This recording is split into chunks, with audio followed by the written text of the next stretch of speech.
right here on CRBRadio.com, Sports Radio Detroit, as college football does kick off today, even though very few people probably know there's not very many big games today. I think Stanford plays today, like San Jose State or somebody, so not too much going on today, but we will certainly get into next week. We will, just going to tell you up front, we will not be here next week, Labor Day weekend, so obvious reasons. We will not be here. No, Stanford plays Rice. Excuse me. I guess you could call that a matchup. Yes. The spread is 30.5, so Rice does have a chance. They do have a chance. San Jose State travels. They don't travel. South Florida will travel to San Jose to take on whatever their mascot is. I really don't know or care. South Florida, one of those sleeper teams that a lot of people think could run the table and, make the argument that they could get into the college football playoff. I highly doubt they will because they're South Florida. So, Jeremy Stover, along with Roger Castillo here. Today's going to be a lot of predictions, a lot of preview. Like I said, not too much going on today. So we will break down so many things. We're going to get into the All-America preseason team, talk about that a little bit. We'll talk some big games. Next week you got Bama, FSU, Michigan, Florida, UCLA, Texas A&M, if you want to consider that a big game. And then we will get into predictions for conference. Who do we think will win that? And then college football playoff championship. I really don't want to get into any Heisman predictions. It's way too early for that. Who the hell knows? Everybody says Sam Darnold out of USC. You honestly have no idea who is going to win that award. I mean, we don't even know who's going to make the playoffs. We always have a good guess, Bama. But who knows? We'll see. So we'll get into a lot of predictions. But I want to kick things off with the rankings, the preseason rankings that really don't mean too much, but they're always fun to talk about. You have the coaches poll, which is from USA Today. You have the AP Top 25. I'm more of a coaches poll guy. Not that coaches don't have their own agendas, but writers, sometimes, I'm not a fan of writers and making their picks. I think somebody had Oklahoma State at number 2. What? Yeah, so, and not that Oklahoma State isn't going to be a good team, but number 2, I think the writers' poll can be a little bit regionalized. Yes, it can. Very much so. Yes, it certainly can, but, and like I said, not that coaches don't have their own agendas. Coaches are going to want to put their own conference higher up, obviously, but I trust the coaches poll a little bit, so preseason coaches poll: Alabama 1, Ohio State 2, Florida State, USC, Clemson. They got 7 first place votes. Good for them. Penn State 6, Washington 7, Oklahoma, Michigan, Wisconsin rounds out your top 10. Roger, the most interesting part about that is you have one SEC team in the top 10, and these are coaches. One SEC team. Granted, they're number 1. It's Alabama, and they got 49 of 63, 64 votes. I struggle with math, but it's around there. One SEC team, 4 Big Ten teams. 4 in the coaches poll. That 5 years ago, that would have been unheard of. It would have been the exact opposite. Now, sure, you go down the list a little bit. LSU's 12, Auburn's 13, Georgia's 15, Florida's 16. The SEC is very well represented in the top 25. But the top 10, very, very different. A couple ACC teams, a couple Pac-12 teams. They threw in their Big 12 team, probably because they felt like they had to. And then 4 Big 10 teams. I mean, that's astounding. Good for the Big 10. So, but I don't think there's any surprises on this list. I really don't, especially when you look back to last year. USC won the Rose Bowl against Penn State. USC looks real good. They look like they're starting to come back a little bit. We've been hearing for a couple years now that Michigan's back. Well, we're starting to hear that about USC. We're starting to hear that about Penn State too. James Franklin just got himself a nice contract extension. He's top 5 paid coaches, and then Clemson said, well, wait a minute. What's interesting, too, about this preseason top 10, it was the first time since 2003 that the SEC has just one team in the preseason top 10. That year, ironically enough, was LSU won the BCS title game, or title with the preseason ranking of 14th. Yes. So coached by Nick Saban. So, yeah, and it's interesting because you know, like I said, you go farther down the list, you have LSU, 12, 13, 15, and 16 are all SEC teams. I don't know if any of those 4 teams are going to be in the top 15 when the season ends. LSU's going into their first year with Ed Orgeron. They just replaced their offensive coordinator. They just lost Leonard Fournette. They haven't had a quarterback in forever. Do you want to count Jamarcus Russell? I do. If we're going to stick to college, I do. Because he was a boss at LSU. He really was. And obviously his NFL career did not work out. But if we're going to talk college, yes. So, but even that was what? 12 years ago? I mean, that was a long time ago. They cannot find a quarterback. They always have a very good defense, but without Fournette, without a quarterback as of right now, who knows how good they're going to be? I mean, a quarterback is very essential in football, in football in general. For all the athletes that Louisiana has every year, for them not to have a quarterback, or someone come out of the panhandle of Texas, I mean, imagine being a guy who grows up in Texas who is not a Longhorns fan, you don't like the Aggies, and maybe you want to go to a program where you can be your own man. LSU is a quarterback. I mean, I would think that would be an ideal place to go to be the man. You play in a great stadium with a great atmosphere. Great fan base. Right. You always have a wonderful defense. Even their athletes. Look at the wide receivers that have come out. Odell Beckham. Malachi Dupree was pretty solid. They've had a couple others come out. You just had Leonard Fournette. Their offensive line is usually at least above average. So it's like that one position they just can't fill. And it's interesting too because they're going to have a wide open attack with a shotgun. It's just with 4 receiver sets, and it's going to be different than what the Les Miles era was, which is smash mouth, old school, boring football. Well, and that could be part reason why he could never get a great quarterback because he ran the ball. He ran that multiple style, but we're going to try and run it down your throat type offense. And when we need to spread out and throw the ball around, we'll do it. But maybe that's part reason. And then you go to Auburn. Auburn's that team that they always have. They always seem to have a lot of sizzle. They just never seem to have a lot of steak.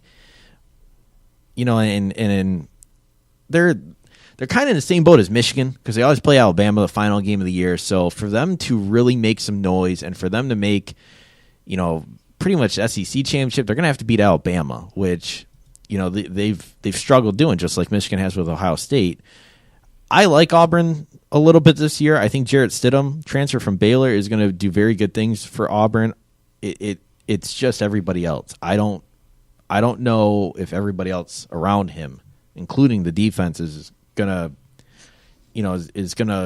help them enough to keep them in the top 15. I like Georgia this year. I think Jacob Eason's going to take a step forward.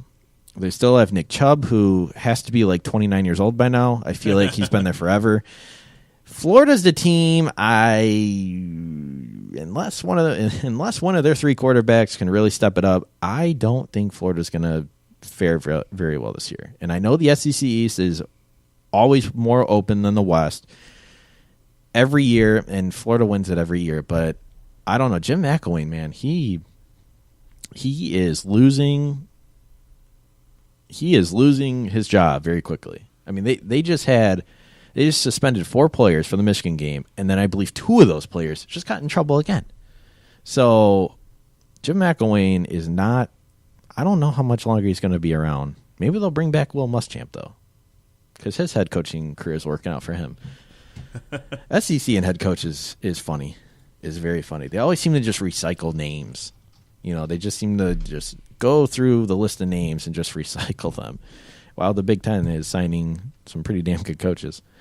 But and we'll definitely talk about Florida later on as they open up next week against Michigan down in Arlington, with Michigan starting to become pretty heavily favored in that one. Should actually probably check what. We'll get into what the spread is later. So, Roger, I want to give you my top 10. Okay. And I'm not sure if you made a top 10. If you did or didn't, I'm not going to yell at you. So I want to get into my top 10. Okay. So, I actually looked over your top 10. I want to ask some questions about it. Sure. That's kind of my rule today. Okay. Yeah, absolutely. We'll go through it. I don't know if there's some background music you want to throw in. If not, that's okay too. I do have some background music. I have my top 10 looks pretty similar to the coaches poll in the AP. There's some teams rolled around a little bit. There's a bit of a dark horse team, I guess, at number 10. I'm going to go from 10 to 1. So that's odd. So, all right, number 10, I have Miami, Florida, for those of you confused. They have to replace Brad Kaya, now with the Detroit Lions, but they have a wonderful tailback with Mark Walton. He had 14 touchdowns last year. Their star receiver, Amon Richards, he actually broke Michael Irvin's 31-year-old program for receiving yards by a freshman, and he led all freshmen nationally. And, like I said, they got to replace quarterback, which I know I said last week on Minton that is such a scary thing for any college football program to go through. That's probably the scariest thing any college football program has to go through. But I like Mark Richt. He's done a really good job recruiting down there. And I would not be surprised in a couple of years if Miami really takes over that entire state. Florida State, I really think Miami can take that over. Hurricanes have a really good trio at linebacker with Shaq Quarterman, Michael Pinckney, and Zach McLeod. Roger, they were all true freshmen last year. Wow. All true freshmen. So they're going to come back. I believe that it was the first time in Miami history all three of their starting linebackers were true freshmen. So and then listen to these defensive numbers. Last year, the Hurricanes went from 106 in tackle for losses to 5th. They went from 115th in yards per rush allowed to 17th, and 86th in yards per play allowed to 9th, and from 77th to 12th in points allowed. That's pretty damn good. Those are some pretty impressive numbers from the Hurricanes defense. I think Miami can really make some noise this season. I definitely think they're going to win the ACC Coastal for sure. Can they beat Florida State or Clemson in that conference championship game? Well, I mean, Malik Roser coming in from Miami is a guy who he's got some major expectations to fill, some big holes to fill too. Absolutely. The thing I like about Miami is their schedule because, bless you. Week 3 they go to Tallahassee to take on the Seminoles. That'll be obviously a tough game. It'll be a night game for sure, but after that, it's looking pretty good. Home for Toledo, at Duke, that could be tough. Georgia Tech, option offense, always tough. Home against Syracuse, at NC. Home for Tech, home against Notre Dame, home for Virginia, and at Pitt. I mean, they have a fairly reasonable schedule after Florida State. So I think Miami could easily make some noise. I think Miami could have one loss going into the conference championship. Number 9, I have Oklahoma State. Now, Mason Rudolph is getting a lot of Heisman hype, and his wide receiver probably will as well. James Washington, one of the best wide receivers in the country. He averaged 19.4 yards per catch last year. Per catch. That is incredible. He has 26 touchdowns through 3 seasons. So, and he leads all active Power 5 conference receivers with 2,900 yards. Incredible. Justice Hill, the running back, very good as well. He was Big 12 Offensive Freshman of the Year last year. 3 starters back on the offensive line. And they get a graduate transfer from Cal, Aaron Cochran, who should provide a boost at tackle. So I like Oklahoma State. I think the Big 12 is still a little bit down. Obviously, Baylor's still a little bit down. TCU, I don't think they're quite as great. And Oklahoma, I think that's really going to be their only test. Their only big test. I want to pull up their schedule here. Doing a poor job of keeping track of schedules here. And my computer's doing a poor job of helping me. Anyways, number 8, I have the past champions Clemson Tigers. They lost quite a bit on offense. You're losing Deshaun Watson, best quarterback in program history. Wayne Gallman, very good running back. He had 17 touchdowns last year. And then Mike Williams, who I thought was a beast, and I think could have a very successful career in the NFL. And they lost Jordan Leggett, one of the nation's best tight ends last year. So you lose a top guy at every level. Quarterback, running back, wide receiver, tight end. But they bring four starters back on the offensive line. A couple of all ACC guys. And their defense should be very good again this year. They were top 10 in scoring and total defense last fall. Christian Wilkins and Dexter Lawrence will help up front. Those guys are pretty good. They'll be all ACC, possibly all American. And you know what? I know a lot of people I know some people have been chirping about, how far Clemson will come back to the pack a little bit this year. Because of the quarterback, because of their situation at quarterback? Yeah, just what they lost.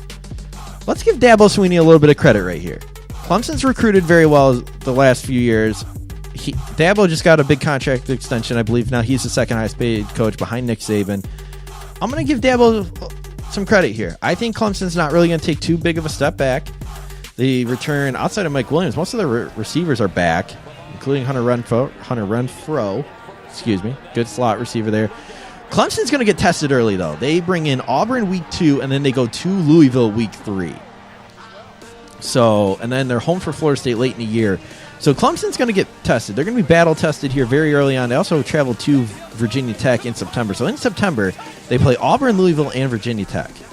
So they are going to be very, very well experienced. But still, I don't think they're going to have the year they did last year, obviously. But I still think they're going to have pretty good ball club. At number 7 is my first Big Ten team. I have Penn State at number 7. Their offense is going to carry this team. Trace McSorley really came on last year. He had a school record, 3,600 yards with 29 touchdowns and 8 picks. He averaged 16 yards per completion, which led the nation. The Lions returned 4 starters up front. 4 offensive line starters. That'll really help. And obviously, we all know about Saquon Barkley. Could be a Heisman Trophy winner. Some people are calling him the best running back in the nation. Yeah, he's definitely up there. I'd have to see a little more, but definitely up there. And they lost a little bit on defense, but Roger, that's the thing. Last year, they had a ton of injuries on defense. So, yes, they did lose some starters, but the backups from last year that are becoming starters at depth, they have a ton of experience. So, I don't think the defense is going to be that bad. Here's what could kill them. They have a brutal, Roger, I'm going to repeat, a brutal stretch in the middle of October. And they have the added pressure of being the defending Big Ten champs, and they have that kind of cachet to them now. Yeah, we're going to find out what James Franklin's all about this year. Roger, in the middle of October, they travel to Northwestern, who people are thinking could be a very sneaky team in the Big Ten. Then they come home to play Michigan in a revenge game of the ages. Or could it be because the following week after Michigan, they go to Ohio State. And Ohio State is going to be waiting for them. Waiting for Penn State to come there. After losing to them last year, Ohio State's going to be ready. Urban Meyer's going to have his boys ready. But going from Michigan to Ohio State back-to-back weeks, we know Jim Harbaugh likes to play smash-and-mouth football. He likes to, he is not afraid to send the dogs on any quarterback. That could be tough, and that could really kill Penn State's season right there. So how they come in those 3 weeks, Northwestern, Michigan, Ohio State, thankfully they have a bye week between Northwestern and Michigan. That's going to be Penn State's season right there. And I don't think they get back to the Big Ten title game, by the way. Number 5, I have the Washington Huskies. They bring back a wonderful quarterback in Jake Browning. He helped lead to the league's highest scoring offense last year, about 42 points per game, threw for a league record 43 touchdowns. Offensive Player of the Year in the conference. I believe he was 6th in Heisman voting, if I want to say. The only thing is their defense. By the way, Washington brings back 2 great running backs. The only thing is their defense. They lost a ton in the secondary. A ton in the secondary, but that strength will now shift to the linebacking core. All 3 linebackers are back. Ton of veteran leadership. Azim Victor, highly aggressive player. He was all Pac-12 last year, first team. He'll be starting for a 3rd consecutive season alongside Briera, who was a 2nd all Pac-12 pick last year. Roger, the thing about the Huskies, too, I like their schedule. They get a lot of their harder games at home. UCLA is at home. Utah's at home. Washington State's at home. Oregon's at home. The only thing is they travel to Palo Alto to take on Stanford in the middle of November. That's going to be their tough game. That's going to be their toughest game. Easy non-conference schedule. They travel to Rutgers. Whoa. Yeah. FCS school and then Fresno State. So easy. I mean, Washington could easily be 9-0 going into Stanford, and by then they could have enough momentum. They'll just steamroll Stanford. They can't take. I still don't think they should take teams like UCLA lightly. They have a home game Saturday, October 28th. Even the Apple Cup is always Washington State always have to get up for that game too. Yeah, so. Luke Falk, quarterback for Washington State. He's gaining some hype this year. Mike Leach, wackiest coach in college football, probably. I feel like that guy does like lines of coke. Yeah, yeah, he does. So, but he's been getting the Cougars going a little bit. So he's been getting the Cougars going. Yeah. So, but yeah, no, right. but Washington State has been on the rise. So, like you said, that could be a tough game for them. Number 4, I have Florida State.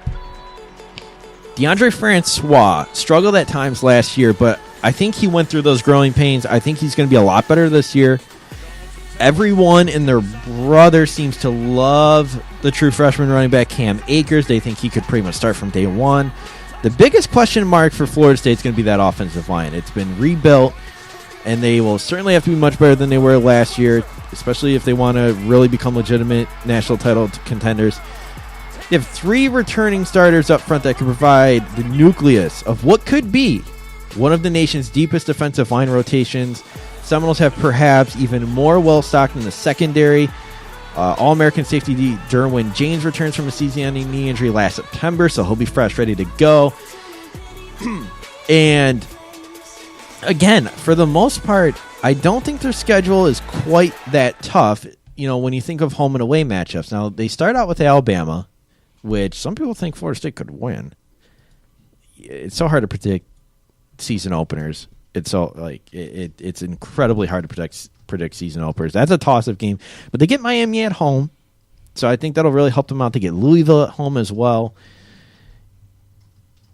but they travel to Clemson, and that's where, to me, their season's going to be won or lost, where their college football playoff hopes are going to be die or continue right there.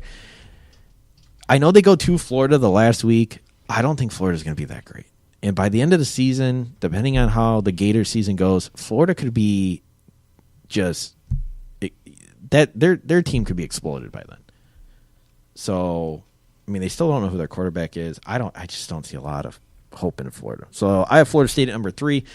Number 2 is the Crimson Tide. Or I'm sorry, number 3. Wow, I skipped 3. Number 3 is USC. I have the Trojans at number 3. I love Sam Darnold and Ronald Jones. But the line, their offensive line, they lost 3 starters, including a couple of all Pac-12 guys. But, hopefully USC can replace those, and I definitely think they will. But I just think Sam Darnold and Ronald Jones is going to be enough for their offense to really carry them throughout the season. The biggest thing, though, is their linebackers. They have 3 great linebackers with Smith, Nuwaso, and Gustin. Their linebackers should definitely lead the defense. I know their defensive line are still looking to get a little more consistent pass rushing, but I think the linebackers will help them out. And then the other thing on defense, it's going to be how much can Amon Marshall replace Adoree Jackson? Adoree Jackson one of the best cornerbacks last year, one of the best athletes last year, now in the NFL with the Tennessee Titans. Can Amon Marshall replace him? I think he'll do just fine as a cornerback at least. But the big thing with USC, and we talked about this with Florida State, they get tested early on, very early on. They bring in Western Michigan, who isn't going to be as good as last year. We're just going to put it like that. So that'll be an easy win. But then they're home for Stanford and Texas, weeks 2 and 3. So in USC, Stanford's always a good game. Texas, I think this is going to be a little early for Texas to really knock off the Trojans in Tom Herman's first year. I like Tom Herman. I like Texas, not that much though. And then they travel to Washington State to take on the Cokehead Pirate in in Mike Leach. He's not a cokehead. That was a joke. But still. Got jokes. Yes, very much jokes.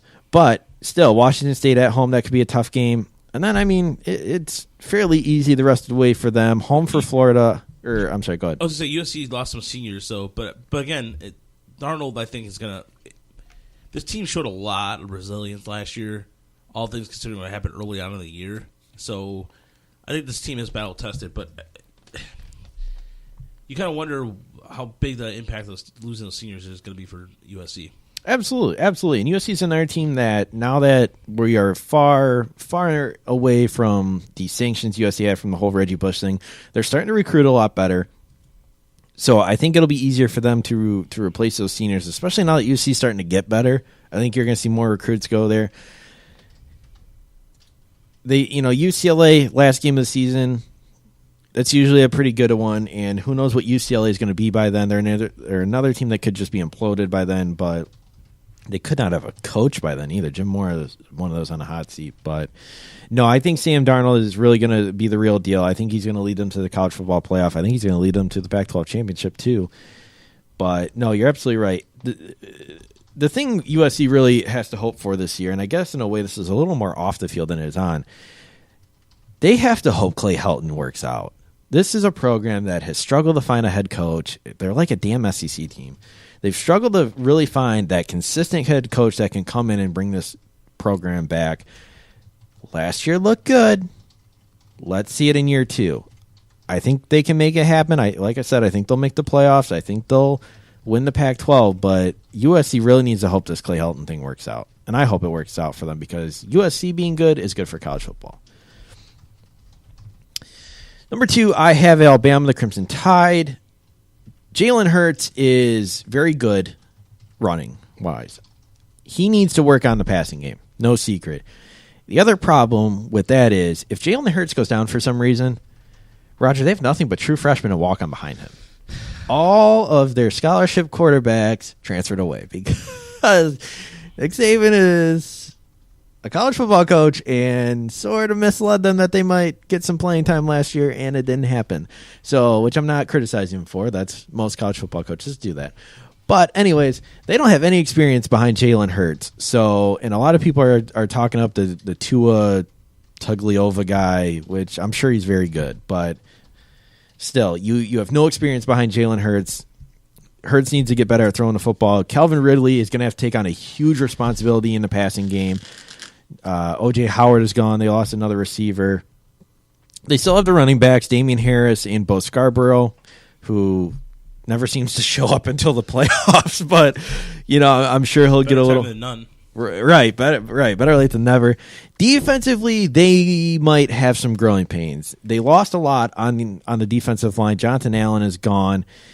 Deron Payne and Deshaun Hand, get used to those names. You're going to see them on the defensive line. They're really going to take over if they don't get in trouble. Deshaun Hand's been in trouble a little bit this offseason. And they really only have one tough road game, and that is at Auburn, the final game of the season. They get Tennessee at home. They get LSU at home. From the other side, they really don't have to play anybody. Mississippi's at home. They play Vanderbilt and Mississippi from the other side. That's it. So, and Tennessee. And you know me, I don't ever believe in Tennessee until they actually do something.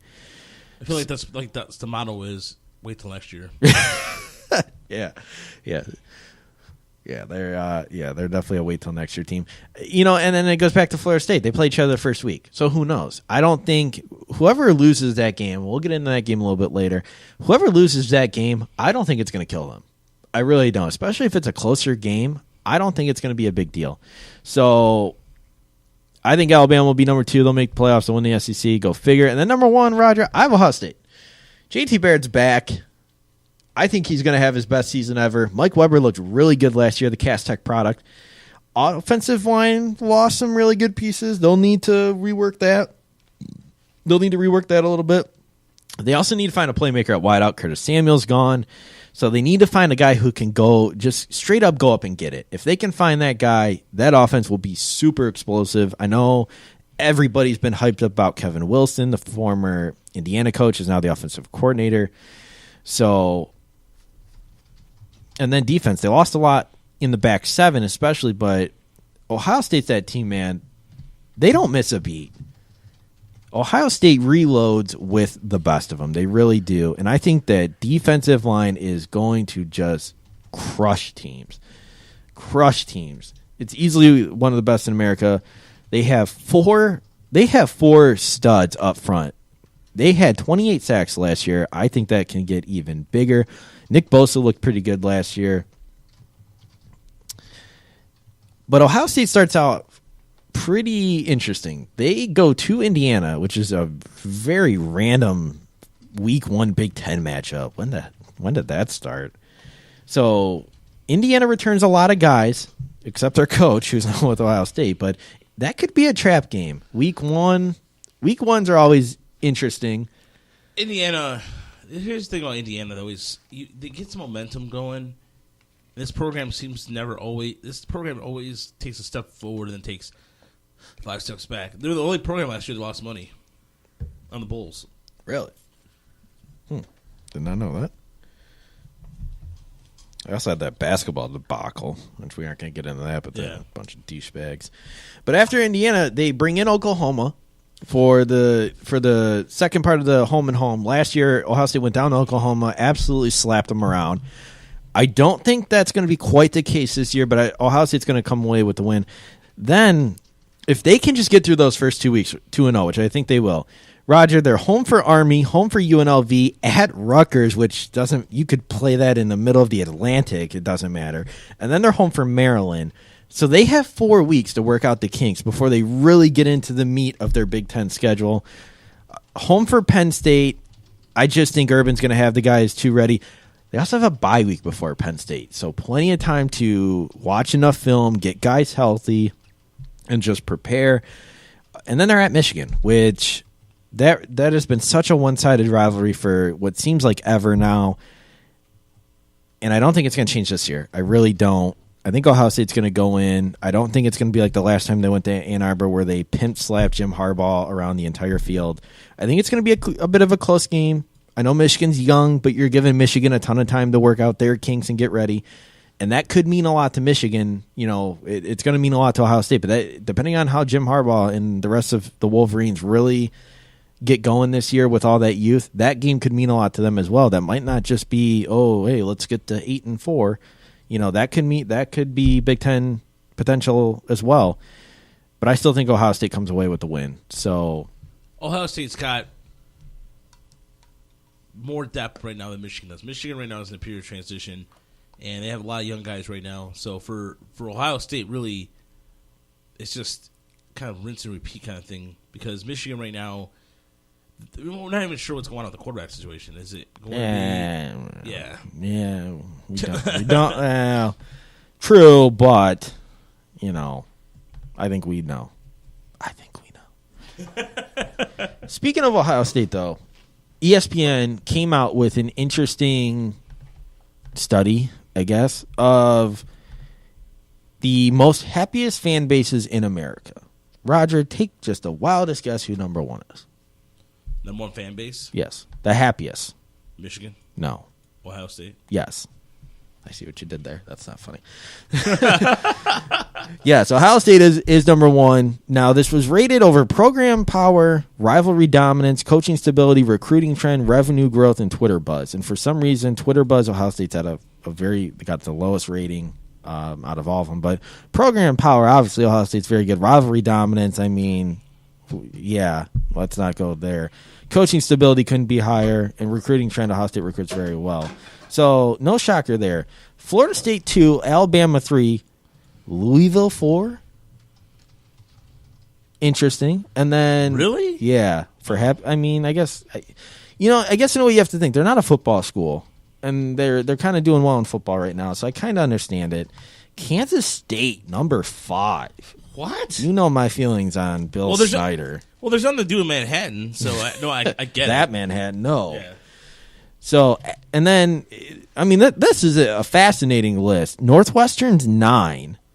Again, not a football school, not an athletic school, but Pat Fitzgerald, everybody loves Pat Fitzgerald. Number 10, Appalachian State. Was this poll done 10 years ago? I mean, I don't know.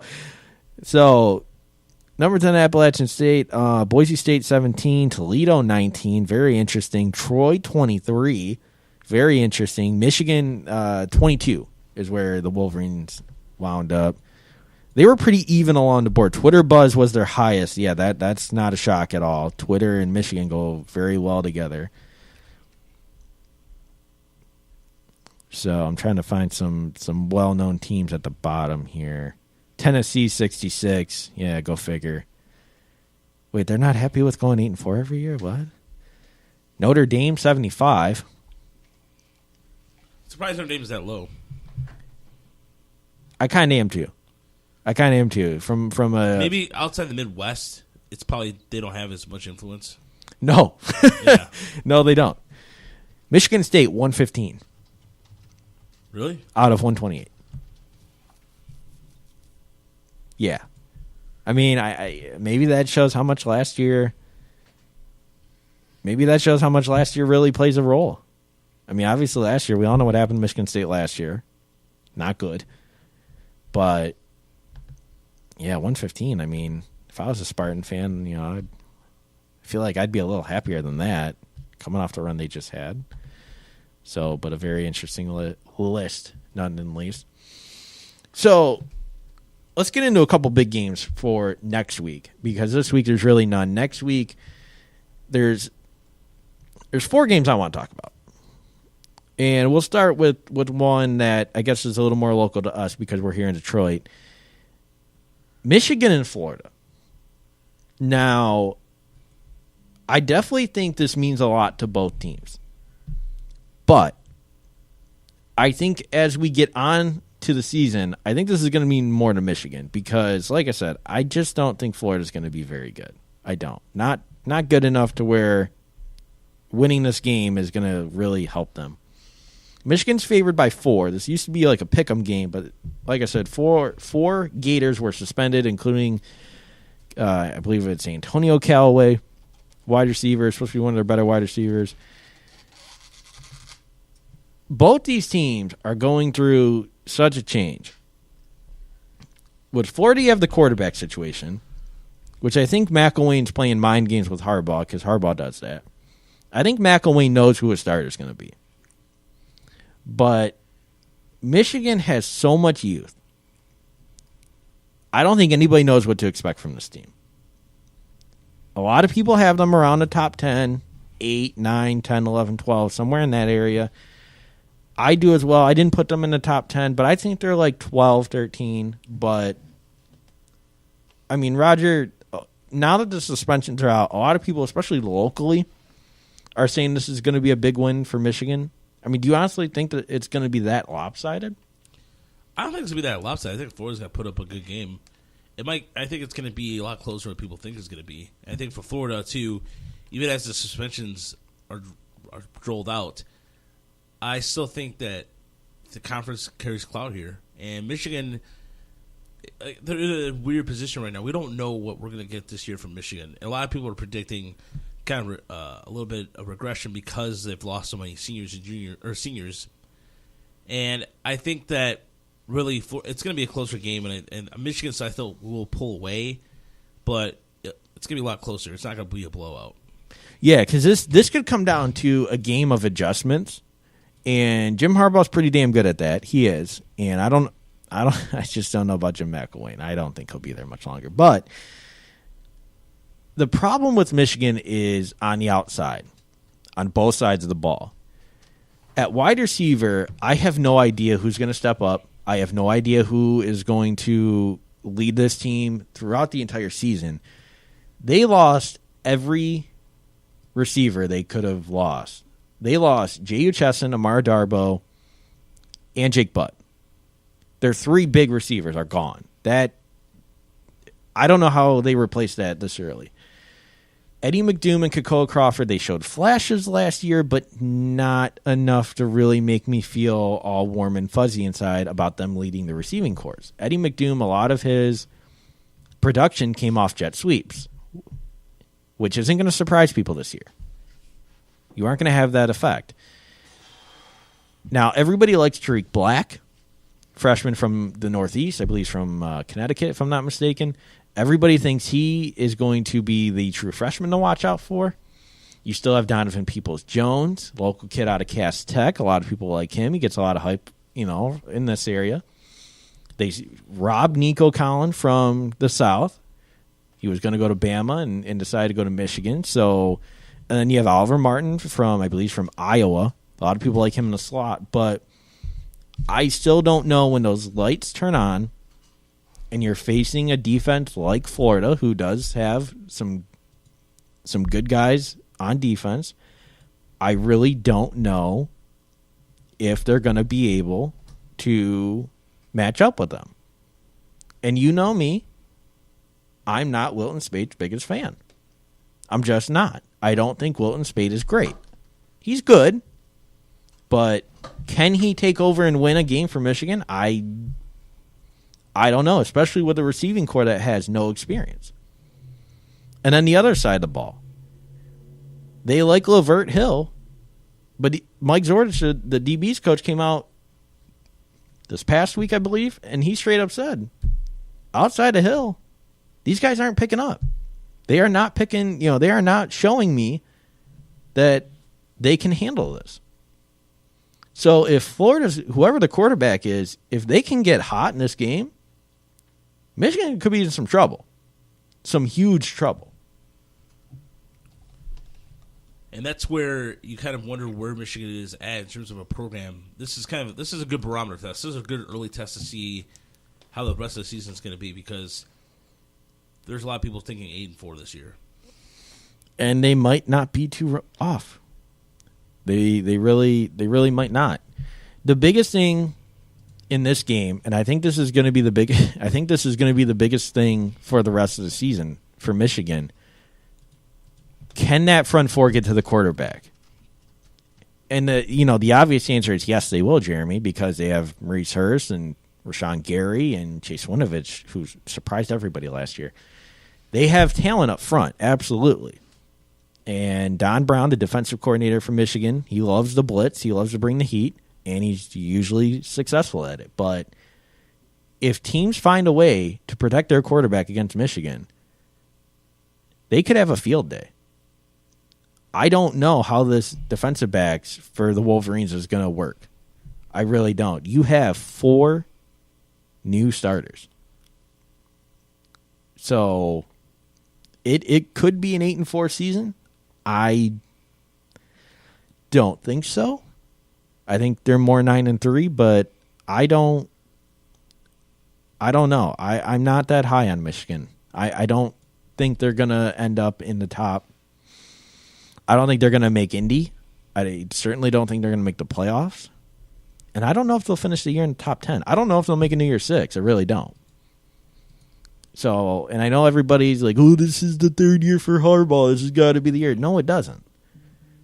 Harbaugh's year was last year. Next year is going to be the year where they make a little more noise, I think. Game number 2, Bama and Florida State. I said earlier, I don't think this is really going to kill either team's season, especially Alabama. Alabama could lose 4 games and somehow make the effing playoffs, but I definitely think this means more to Florida State. This could really get their season going in the right direction.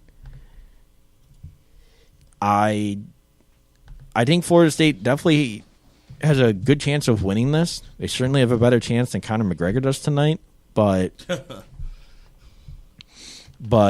I still think Alabama's going to win this game. I think they're going to find a way to win it. I think it's going to be very close. But Roger, do you really think whoever loses this game, it's really going to impact her season that much?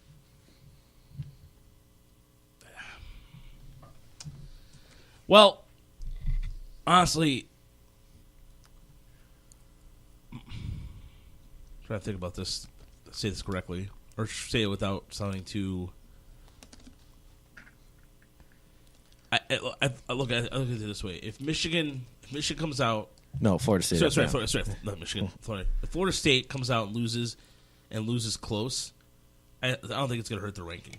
Now, if they go out there and lose badly, then yeah. But I really think it depends. Florida State is a program that, because of the Cloud Conference, it's going to help them. And the ACC's gotten better every year. Yes. So that Cloud, I think prior to the last couple of years, I think if you lost if you're the ACC team lost, you'll kind of fallen back a little bit.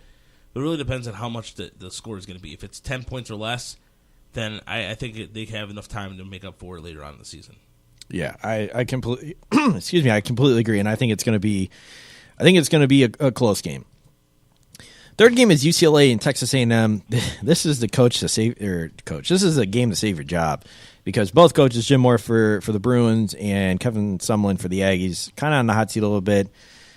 This is a game Josh Rosen really needs to resurrect his career a little bit, get his career going in the right direction again. He was injury riddled last year. Just one of those quarterbacks came in, a lot of hype. Guy will be a top 5 NFL pick. Guy will win the Heisman a year for sure. Like I said, he's had a little bit of injury problems. They need to win this game. Both teams, not even they. Yeah, both teams need to win this game to really get their season going in the right direction with some momentum. I do think UCLA is going to win this game. This is the second of a home and home for the series, and it's at UCLA. So I think UCLA is going to pull out the victory, but both these teams might not have a head coach at the end of the season. So, and then the final game is what I think is probably this is like, I guess you could say upset special, even though I don't think the underdog's going to win. But this is a game to watch very closely this weekend. Appalachian State travels to Georgia. And Georgia is a team that I don't think they're great. I think they're better than Florida, but I don't think Georgia's this team that could make a run at the playoffs. But App State's that sneaky team that went from Division II to Division I a few years ago, and they've been pretty good. They've done pretty well in the FBS. So and they gave Tennessee some fits last year, even though Tennessee's Tennessee. Didn't they come back? Didn't Tennessee have to come back out? Yep. Yeah, I remember that. They did. Yeah. So this is a game, if I'm Georgia, I'm taking this one very carefully. Yeah. So that's just a game to watch out for. It's Jeremy's special of the week. Last few minutes, let's get to some predictions real quickly. I'm just going to go by conference, and I'll give you playoffs and championships. In the ACC, I think it's going to be Florida State and Miami in the championship game, and I think Florida State's just going to win. I think it's going to be a close game. It could be a rematch. It's going to be a rematch because somebody's going to lose their first game. But I just think Florida State is better, and I just think Miami's like a year or two away from really making some noise. So I think Florida State's going to win that one. Big 12. Welcome to college football. You got yourself a championship game. I think it's going to be God, I forget what their rivalry game's called. Oklahoma State and Oklahoma. The Red River Shootout? No, that's Texas and Oklahoma. What's it called? Who cares? I think Oklahoma State is going to beat Oklahoma. Don't tell anybody that in Oklahoma, though. Bedlam. Okay. Bedlam. I think it's Bedlam. I think Oklahoma State is going to beat Oklahoma. I like Baker Mayfield. I just think Oklahoma lost too much last year, and I think this is going to be that year Oklahoma State gets the best of the Big 12, I guess. Mason Rudolph and James Washington are just too much for everybody. In the Big 10, I think it's going to be Ohio State and Wisconsin. Huge shock there. I think Ohio State is going to win.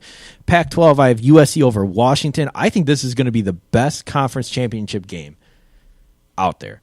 I think this is going to be a very, very entertaining football game, but unfortunately, I think USC is going to win. SEC, I have Bama over Georgia. That was Georgia. I don't think Florida is going to win the SEC East this year. I think Georgia is just going to be. I think Georgia's really going to kind of take a step forward this year. Like I said, I like Jacob Eason a lot. He definitely showed some stuff last year. But it's Bama. I don't think they're going to beat them. College football playoffs, I have Ohio State over Florida State. I think it's going to be the 1-4 matchup. And then game of the year, in my opinion, it's going to be the other semifinal because I don't know who's going to be 2, who's going to be 3. I don't know, and I don't know if it matters. Roger, I think USC is going to beat Alabama in the semifinals. I do. I think USC is going to. Solutions are going to be Alabama. Wow. Yes, I think USC and Sam Darnold are going to make it to the championship game, and Nick Saban's going to be pissed. So, and then championship game, I have Ohio State over USC. I just think Ohio State. Every 3-4 years, they just seem to really put it together, and I think this is going to be one of those years. I kind of hope Sam Darnold doesn't go to the NFL, even though he probably should, but. If Sam Darnold comes back next year, I think USC is going to be really good next year. But no, I just think that Ohio State is going to be really good. I think Kevin Wilson is going to be a great addition for the Buckeyes, and I think it's really going to help JT Barrett in that offense get more vertical. They struggled last year to pass the ball downfield. They were definitely more of a run, dink and dunk option kind of team. I think Kevin Wilson's really going to help them going forward. I think they'll find a receiver that'll be explosive, and their defense is. I think their defense is going to be pretty good this year. I think it's going to be really good, especially up front. So they'll be able to get to Sam Darnold a little bit, and I just think they're going to win. So that's my playoffs. Ohio State over Florida State, USC over Bama, and then in championship game, Ohio State over USC. Roger, do you have any type of disagreement with that? Are you surprised by anything with that? A little bit with I'm not gonna lie about the USC one. I am very shocked about that, but not right now. I'm gonna wait to watch a couple of games before I make any predictions. I mean, I don't want to. I've done some research already, but not comfortable enough to share it yet. Not yet. Well, you know what? That's what makes you smarter than me. So. I'm not going to be humble about that.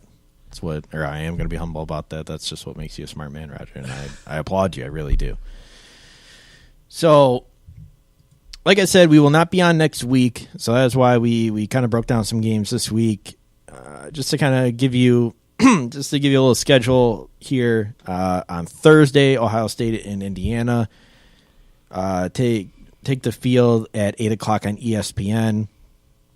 Some other big games Saturday, Michigan and Florida, 3:30 from Jerry's World. That'll be on ABC. Where's the other big game that day?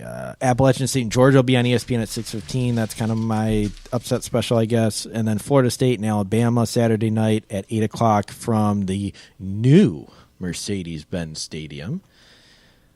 So that'll be 8:00 on ABC. And then Sunday, game we didn't talk about, though, West Virginia and Virginia Tech. That's Sunday night on ABC. And then Monday night, the Labor Day special. Always next year, Tennessee takes on Georgia Tech. So